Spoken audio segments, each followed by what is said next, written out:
चलिए आज बात करते हैं भारत की जॉब मार्केट में आए एक बहुत बड़े भूचाल की। एक ऐसा बदलाव जिसे एआई लेकर आया है। जरा इस नंबर पे गौर कीजिए, 50,000 से भी ज्यादा। 2025 की बस शुरुआत में ही इतनी नौकरियां चली गईं। ये सिर्फ एक आंकड़ा नहीं है, ये एक बहुत बड़ा आर्थिक झटका है जिसका असर हजारों परिवारों पर पड़ रहा है। पर कहानी यहीं खत्म नहीं होती। असल में ये तो बस वो आंकड़े हैं जो सामने आ रहे हैं। पर्दे के पीछे एक और भी बड़ा संकट चुपचाप पैर पसार रहा है, और इसका सेंटर है हमारा टेक सेक्टर। तो चलिए इस पूरे मामले की तह तक जाते हैं और सबसे पहले ये समझते हैं कि ये समस्या असल में कितनी बड़ी है और इसका स्केल क्या है। तो असर किस पर पड़ रहा है? देखिए, चाहे टीसीएस जैसी आईटी की दिग्गज कंपनी हो या फिर पेटीएम और ओला इलेक्ट्रिक जैसे नए जमाने के यूनिकॉर्न, कोई भी इससे अछूता नहीं है। और वजह सीधी सी बात है, लागत बचानी है, कंपनी को फिर से मुनाफे में लाना है और नए दबावों के हिसाब से काम के तरीके को बदलना है। अच्छा, तो सवाल ये उठता है कि अचानक ऐसा हो क्यों रहा है? इसके पीछे कौन सी ताकतें काम कर रही हैं? आइए समझते हैं। असल में ये किसी एक वजह से नहीं हो रहा। यहाँ दो तरह की चीजें एक साथ हो रही हैं। एक तरफ हैं स्ट्रक्चरल फोर्सेस, मतलब एआई और ऑटोमेशन, जो हमारे काम करने के तरीके को ही हमेशा के लिए बदल रहे हैं। और दूसरी तरफ हैं साइक्लिकल फोर्सेस, यानी बाजार में डिमांड का कम होना और ग्लोबल अनिश्चितता, जो कुछ समय के लिए असर डाल रही हैं। और यहीं पर एक नया और थोड़ा चिंताजनक टर्म सामने आता है, साइलेंट लेऑफ्स। ये क्या है? ये वो नौकरियां हैं जो चुपचाप खत्म हो रही हैं, जिनके बारे में कोई खबर नहीं बनती। एआई धीरे धीरे रूटीन काम करता जा रहा है और आईटी सेक्टर में हजारों नौकरियां ऐसे ही खत्म हो रही हैं। अब सोचिए कि जब एक शांत तालाब में पत्थर फेंकते हैं तो लहरें उठती हैं ना। नौकरियों के जाने का असर भी कुछ ऐसा ही होता है। ये सिर्फ उन लोगों तक सीमित नहीं रहता जिनकी नौकरी गई, बल्कि ये पूरी इकोनॉमी में फैलता है। इसका असर देखिए कैसे फैलता है।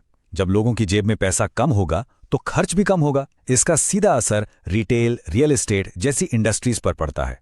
दूसरा, सरकार पर सामाजिक सुरक्षा का दबाव बढ़ता है। और तीसरा, नौकरी का बाजार और भी ज्यादा मुश्किल हो जाता है, खासतौर पर उन लोगों के लिए जो अपने करियर के बीच में हैं। हाँ, ये सब सुनने में काफी नेगेटिव लगता है, लेकिन क्या इसका कोई दूसरा पहलू भी है? बिल्कुल है।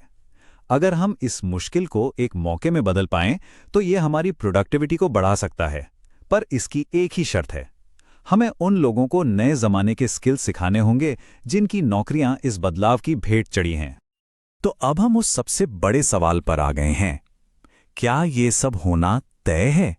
क्या ये एक ऐसी तबाही है जिससे हम बच ही नहीं सकते? राहत की बात यह है कि ऐसा नहीं है, पर हमें इस सिचुएशन को देखने का अपना नजरिया बदलना होगा। ये कोई एक बार की घटना नहीं है, ये काम करने के तरीके में आया एक बहुत बड़ा, एक परमानेंट बदलाव है, एक ढांचागत बदलाव। तो अब फोकस इस बात पर नहीं होना चाहिए कि इस बदलाव को रोका कैसे जाए, बल्कि इस पर कि इसके लिए हम सब तैयार कैसे हों। और यहीं से हमें आगे का रास्ता साफ दिखाई देता है। तो तैयारी कैसे करें? इसके लिए एक 4 स्टेप का रोड मैप है। पहला, सिर्फ एआई सीखना काफी नहीं, अपनी फील्ड की गहरी जानकारी के साथ उसे जोड़ना होगा।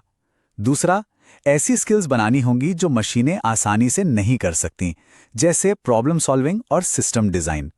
तीसरा, ये मानकर चलना होगा कि सीखना कभी बंद नहीं होगा। और चौथा, हमें ऐसी पॉलिसीज की जरूरत होगी जो लोगों को इस बदलाव के दौर में सपोर्ट करें। तो पूरी बात का निचोड़ क्या है? वो इस एक लाइन में है, घबराहट नहीं, तैयारी। यही इस चुनौती से निपटने का सही तरीका है। तो आखिर में हम इस एक सवाल के साथ रह जाते हैं। इकॉनमी तो नए रोल बनाएगी, इसमें कोई शक नहीं, लेकिन सवाल यह है कि क्या हम उन रोल्स को भरने के लिए तैयार होंगे?